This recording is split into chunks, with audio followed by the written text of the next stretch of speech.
Gece cevvecinde veren oy gelgen doya Emi cevvey bağın esinde gölgönde Tartışıp uzatkanda Agavay tamoşa ağay batkan doya Yedeken boruna anatar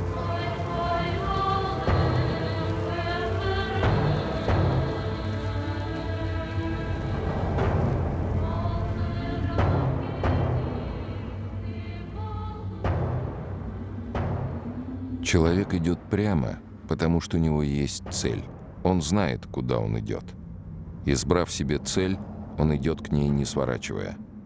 Осел идет зигзагами, ступает лениво, рассеянно. Он петляет, обходя крупные камни, избегая крутых откосов, отыскивая тень. Он старается как можно меньше затруднить себя. Из книги Ле Корбюзье «Градостроительство».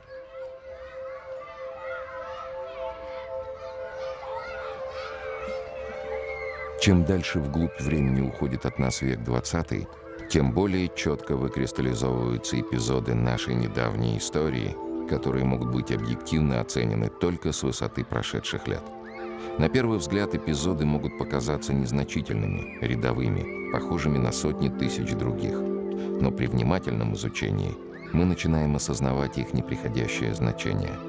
Мы понимаем, что дорога, которой мы сегодня идем в завтра, была предначертана нам вчера.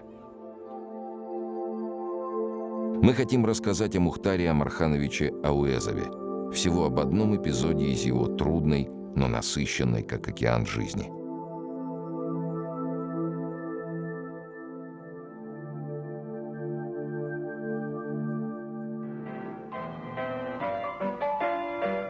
В начале июня 1952 года погода в Алма-Ате стояла замечательная. В садах предгорий Заилийского Алатау наливались яблоки. Воздух наполнялся ароматом растений, был прохладен и прозрачен. Летний зной еще только начинался. В это время года Алма-Ата божественна. Но Ауэзову нужно было уезжать. Командировка предстояла сложная. В столицу советской Киргизии, город Фрунзе. Цель командировки звучала, как это может показаться, довольно праздно. Участие в дискуссии по изучению эпоса «Манас».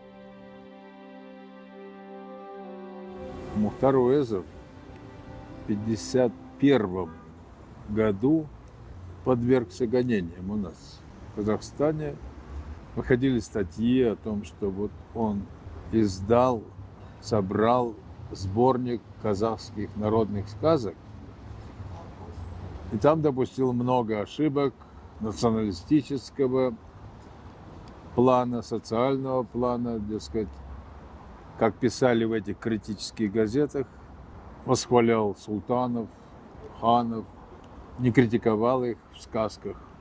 Хотя как народная сказка может критиковать с позиции социалистических, скажем так, антифеодальных. Я потом учился в литературном институте у профессора Сидельникова. Он нам тогда преподавал древнерусскую литературу. Он был соавтором Ауэзова по этой книге.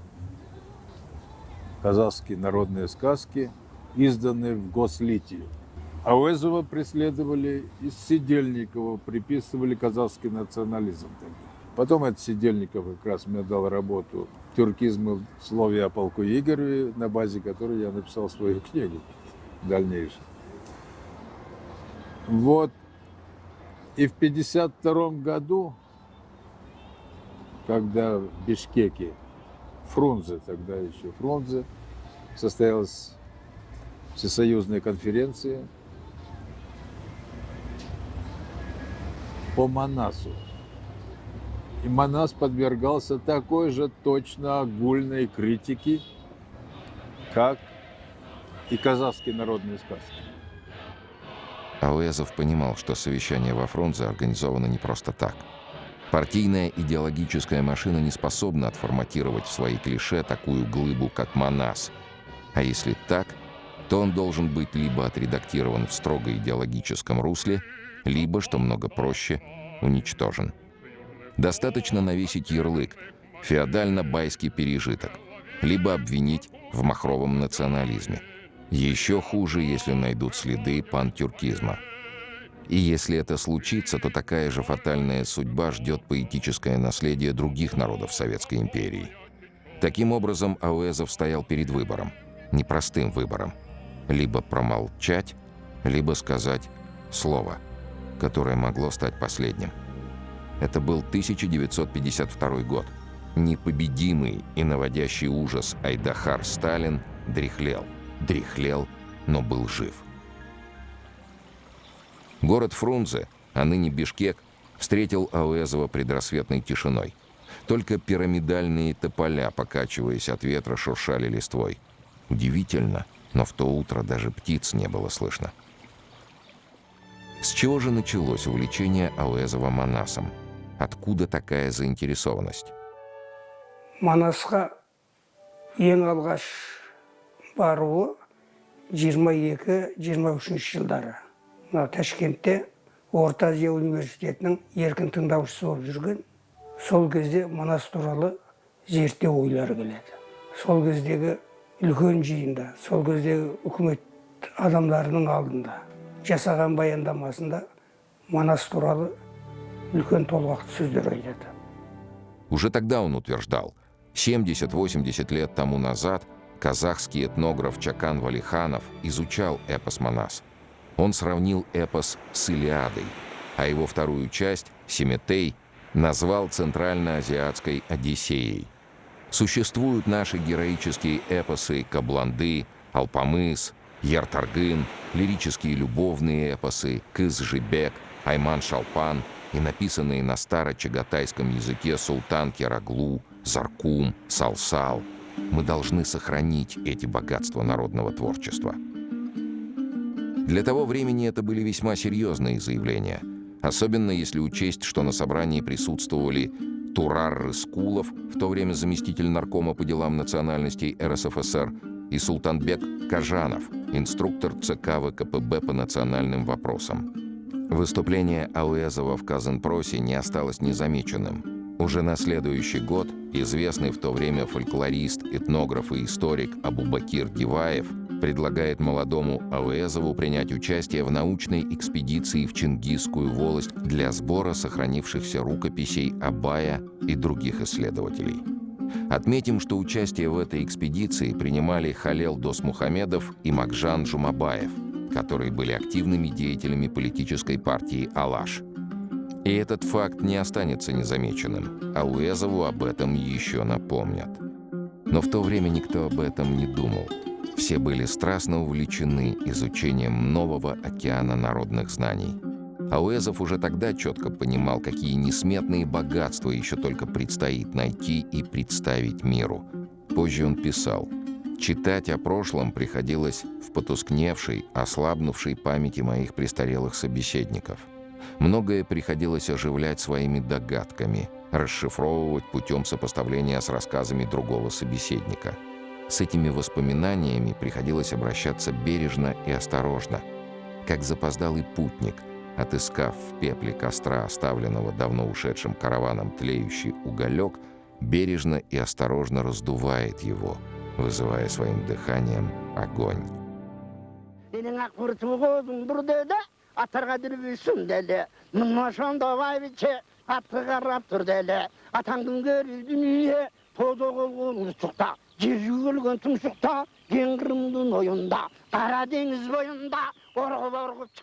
Сегодня об Илиаде кыргызского народа Манасе известно много, но мы уже никогда не узнаем всего и точно об удивительном Батыре, потому как история рода человеческого стирает многие страницы. Но главное — жив дух Манаса. Связь времен и поколений не прервалась. Тысячелетия при отсутствии письменности Манас передавался от отца к сыну. Не в этом ли уникальность его? Но так было не всегда. Был в истории момент, когда эта великая духовная цепь, связывающая десятки поколений, могла прерваться. Прерваться навсегда. Справка. Манас. Киргизский народный эпос, названный по имени главного героя. Время создания точно не установлено. Согласно гипотезе Ауэзова, эпос был создан не ранее 840 года нашей эры. Эта дата вытекает из центрального эпизода, посвященного походу против уйгурского царства. В нем отразились события IX и X веков, то есть периода киргизского великодержавия, когда киргизы были многочисленным и могущественным народом. Исходя из того, что в 840 году киргизы покорили уйгурское царство и взяли его центральный город Бейтин, Ауэзов высказал предположение, что умерший в 847 году покоритель этого города и есть Манас. Первые песни поэмы о Манасе созданы в год смерти этого исторического героя, как того требовал обычай. Увы, но история не сохранила имен полководцев или, как тогда называли кыргызских ханов, ажо. Поэтому, возможно, имя реального героя было иным. Одним из центральных событий Манасе это называется Великий поход Чонгазак, когда Манас со своими воинами отправляется в ответ на нашествие китайцев тогдашних в то время. И вот он собирает своих кыркчоро, это 40 его сподвижников. Причем там говорится: «Кулалы тап-тап куш кылдым». Кулалы — это журавель. Журавля, говорит, я выпистывал и сделал ловчей птицей. Так поется. Хурама джинап эль кылдым. Эль в древнекыргызском языке, даже енисейский период и дальше, эль — это не народ, эль — это государство. Когда речь заходит о Манасе, как о науке, невозможно обойтись без упоминания имени замечательного казахского ученого Чохана Валиханова. Этот человек впервые записал Манас, издал в своих трудах как русский ученый. Он был членом географического общества, вы знаете. Впервые он сообщил миру, что есть такой великий эпос. Чохан Валиханов, проезжая в сторону Восточного Туркестана, в Кашгар, останавливается на берегу озера Иссык-Куль, записывает Манас, который был опубликован в его трудах, изданных в России в 1904 году. Удивительным был этот человек, и судьба его поразительно схожа с судьбой Мухтара Ауэзова. Уалиханов, российский офицер, разведчик и дипломат, получивший блестящее образование, порой ощущал себя на родине инородцем. Он рано ушел, его по праву называют промелькнувшим метеором. Но за свои 30 лет жизни он приоткрыл миру неизведанную Азию. И первым бриллиантом, который он явил миру, стал, безусловно, Манас. А Манасчи — это послы духовности, призванные гармонизировать духовное бытие кыргызов. Говорят, что они посланники двух миров. Мира, в котором существуем все мы, и мира предков. Так повелось еще со времен великого Тенгри. История кыргызов во все времена сопровождалась и созидалась великими Манасчи, которых раньше называли Чонджа-Макчу, великие сказители. Они жили и уходили из жизни, но Манас всегда покровительствовал им.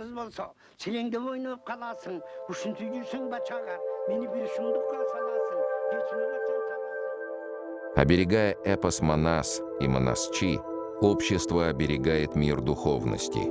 Оберегая мир духовности, общество оберегает себя и создает условия для сохранения и созидания духовных основ своего будущего, пишут сегодня наши современники. Манас еще начали записывать на бумагу, еще начиная с 1922 года. У крупнейших тогдашних сказителей Сагымбаева, Орозбакова до 1933 года. Он успел спеть, так сказать, продиктовать только первую часть из трилогии Манаса. Продолжение записи еще с 32-31 года началось с другого сказителя, Саякбая Каралаева, тогда еще молодого сказителя.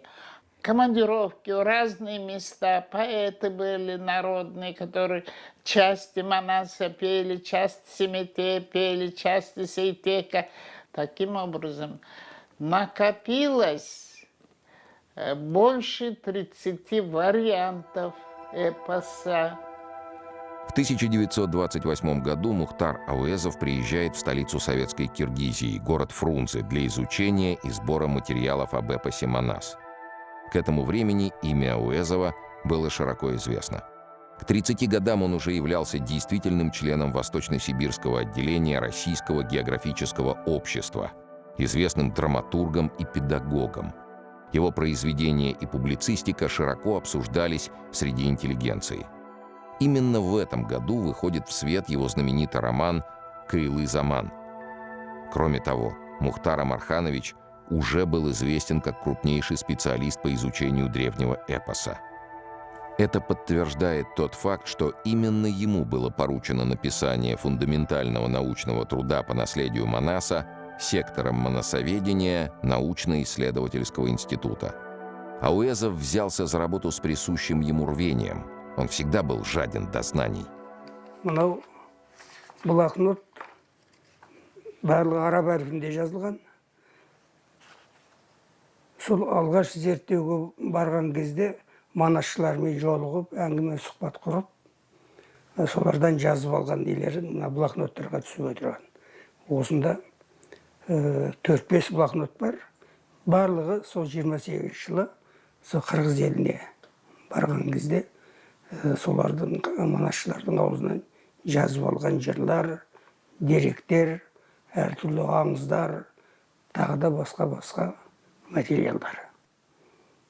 В 29 году в Базаркул-Даниярово приезжает Мухтар Амарханович Ауэзов. Видимо, они познакомились еще в Алма-Ате, когда он учился на 9-месячных курсах. Прибывает к нам и живет у него месяцами. И днями они, сутками слушали эпос «Манас» из уст самого Розбакова. Увы, но время многое стирает из памяти. Кутпа-аже ошибается. Ауэзов не встречался с великим Сагымбаем Оразбаковым, о чем потом, как он писал, очень сожалел. Сагымбай Оразбаков был рапсодом. В то время их было два. Второго звали Саякбай Каралаев. Это означает, что они знали все 3 части эпоса. Только небом отмеченный человек может знать весь эпос Манас. В этом заключается отличие их обоих от других сказителей, ибо большинство известных в то время сказителей исполняли только отрывки Манаса, являясь в основном исполнителями 2-й и 3-й частей трилогии Семетея и Сейтека. Ауэзов слушал тогда еще молодого Саякбая Каралаева. Говорят, что, прослушав проникновенный плач Каныкей в исполнении Саякбая, Мухтар Ага зарыдал. Он был действительно тронут проникновенностью сказителя. И тогда он сказал: «Если тебя не станет, Саякбай, человечество потеряет бесценную реликвию».